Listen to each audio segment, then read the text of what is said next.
Racikan Berita. Ini bukan jin warna. Bismillahirrahmanirrahim. Assalamualaikum warahmatullahi wabarakatuh. Gimana mau menjarain kubu bapak? Jawab salah, menjawab gaugahan. Saya doain semoga yang jawab salah masuk surga. Amin. Saya doain yang gak jawab salah semoga jawab salah. Assalamualaikum warahmatullahi wabarakatuh. Allah Akbar. Kita memang sudah tidak berkuasa, tapi kita masih menguasai. Yes? Yes. Jadi peristiwa yang disinggung-singgung oleh Bang Said tadi, tanggal 13 Oktober tadi, menunjukkan bahwa dia masih menguasai. Betul Bang ya? Ada tambahan 3 jalur yang turut menekan. Saya tambah satu lagi Bang. Jalur luar negeri, jalur Xi Jinping. Nah, satu lagi ya. Jadi kalau ditanya ada apa dengan Prabowo, coba sebentar. Hari ini kemarin Prabowo mulai pergi ke luar negeri selama 2 pekan. Tujuan pertama adalah RRC, baru Amerika, kemudian ke Peru 5 ya, kemudian ke Qatar, lalu ke London ketemu Raja Charles ya. Nah, bisa-bisa aja sih kita berspekulasi, berasumsi, berapa lagi kalau macam, tapi dengan tujuan pertama RRC ini menjadi menarik. Karena dengan komposisi kabinet yang sekarang, ada satu manusia yang disebut-sebut oleh Profesor Damanhuri yang menjadi Menteri Keuangan 3 kali, dan satu lagi dia kekuasaan ditambah ada 9 dirjen, salah satu plus kemarin tanggal 8 diangkat kepala badan baru di bawah Kementerian Keuangan, namanya Badan Intelijen Keuangan. Itu nggak ngerti saya tuh, mungkin Bang Said tahu. Padahal kita sudah punya PPATK, Pusat Pelaporan dan Analisis Transaksi Keuangan. Tapi buat teman-teman yang paham cerita ini menunjukkan bagaimana Amerika melalui Sri Mulyani masih atau ingin kembali dominan. Nah pertanyaannya adalah ketika Prabowo akan pergi ke luar negeri dan bilang di depan wartawan, Bang menarik nih ya, para menteri harus komunikasi langsung dengan saya. Kalau ada apa-apa bisa video call, bisa apa, harus dengan saya. Jangan lewat Wapres. Nah ini kan kita bacanya bingung nih. Saya menangkapnya bahwa Prabowo nggak percaya sama Gibran. Betul. Karena biasanya otomatis kalau presiden luar negeri, kalau menteri luar negeri, maka wakilnya yang menjadi semacam PLT lah gitu. Kadang-kadang ditunjuk menteri lain jadi entering kalau nggak ada wakilnya. Tapi dengan menegaskan selama saya masih di luar negeri, langsung berhubungan dengan saya. Itu artinya Prabowo tidak percaya kepada Gibran. Dan tidak salah.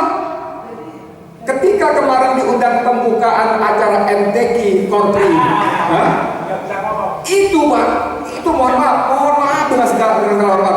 Bicara di MTQ itu nggak ada substansi. Hahaha aja boleh, bisa, ya, nggak perlu ngomong angka, data, apa nggak perlu. Hahaha aja, itu pun nggak bisa dikasih sambutan. Padahal panitia malah ulang-ulang, mohon Bapak Wakil Presiden memberikan sambutan. Bayangkan Pak, kita punya Wakil Presiden bisa kita tanggung gitu. Suruh sambutan nggak bisa. Kemudian banyak acara-acara dia yang memang dia nggak ada isinya. Tapi kalau kita kombinasi tanggal 13 Oktober, kita bingung lagi. Ini Prabowo ada apa dengan Prabowo? Kadang-kadang dia ingin tampil bahwa dia mandiri, berdaulat, tapi kadang kali yang lain dia nggak bisa apa-apa. Nah, saya ingin sedikit bicara tentang luar negeri. Dengan memberikan porsi kepada Sri Mulyani yang berarti mewakili IMF dan Bank Dunia serta Amerika Serikat, saya kok menduga Xi Jinping akan marah. Saya nggak tahu dalam tradisi diplomatik, tapi saya baca berita Prabowo hanya disambut oleh dubes kita di Cina, dubes Cina di Jakarta ikut menyambut, dan tidak ada wakil presiden pun tidak ada menyambut di bandara. Padahal biasanya kalau kepala negara yang datang, yang nyambut kepala negara juga.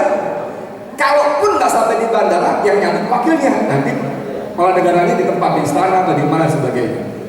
Saya nggak tahu nih tradisinya bagaimana. Saya kan nggak ngerti soal hubungan diplomatik seperti ini. Nah, sekarang saya ingin ambil satu benang merah. Prabowo ke luar negeri, Prabowo nggak percaya Gibran, Prabowo dalam bahaya nggak kira-kira?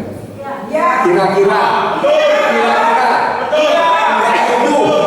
apalagi berharap jangan.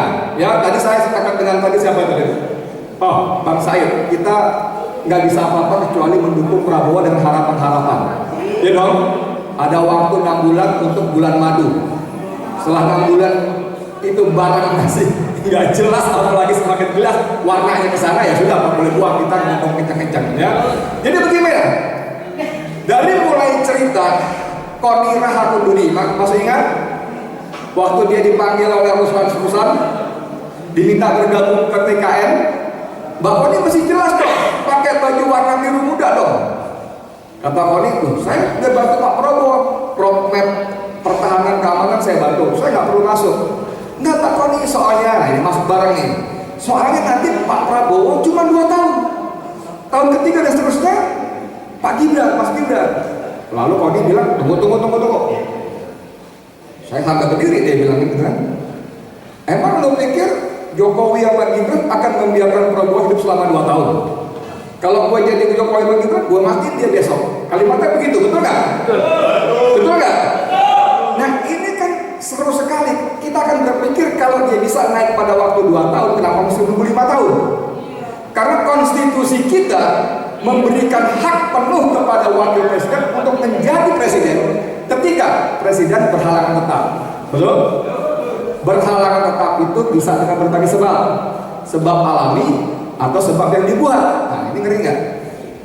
Dari mulai misalnya luar negeri, dari mulai yang paling kasar dan brutal ya, pesawatnya meledak di udara. Berapa banyak ya, Anda bisa googling berapa banyak kepala negara yang kecelakaan pesawat terbang. Itu yang konservatif, brutal ya. Tapi dari yang halus-halus juga bisa. Kalau misalnya saya diundang sama Refli, kita sama-sama kepala negara deh, ya lah, yang benar ya. Atau nggak usah kenal. Refli CEO perusahaan besar, saya diundang.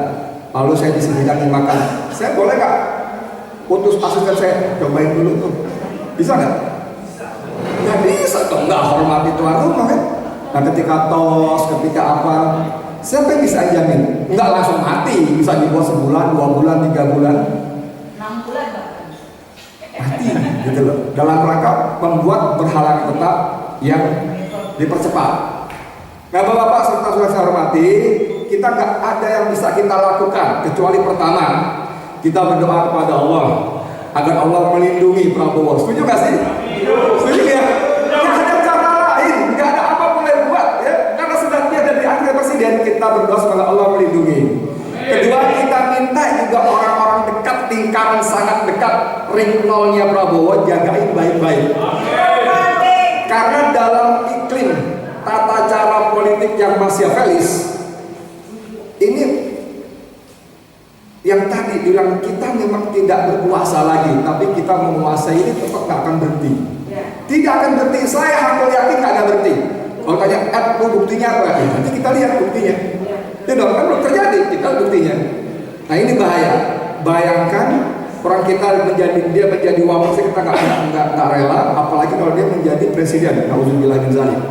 Jadi tugas kita adalah terus memberikan sokongan kepada Prabowo dengan cara, bukan dengan memuji-muji, ya, Bang Said ya. Kita menyokong Prabowo bukan dengan memuji-muji. Om Tata setuju ya? Setuju ya? Bukan dengan memuji-muji, itu tugasnya buzzer lah. Tugas kita mengingatkan. Kami, rakyat Indonesia menunggu Anda sebagai jenderal patriotis, nasionalis, bekerja untuk rakyat, bukan untuk bekerja untuk dinas majikan lama. Karena menjadi petugas partai itu sudah hina, betul nggak? Dan lebih hina lagi kalau menjadi petugasnya partai. Betul. menjadi petugas Mulyono itu sangat hina. Dan kita tidak ingin kita terhina. Setuju ya? Berikan Allah Akbar. Assalamualaikum warahmatullahi wabarakatuh.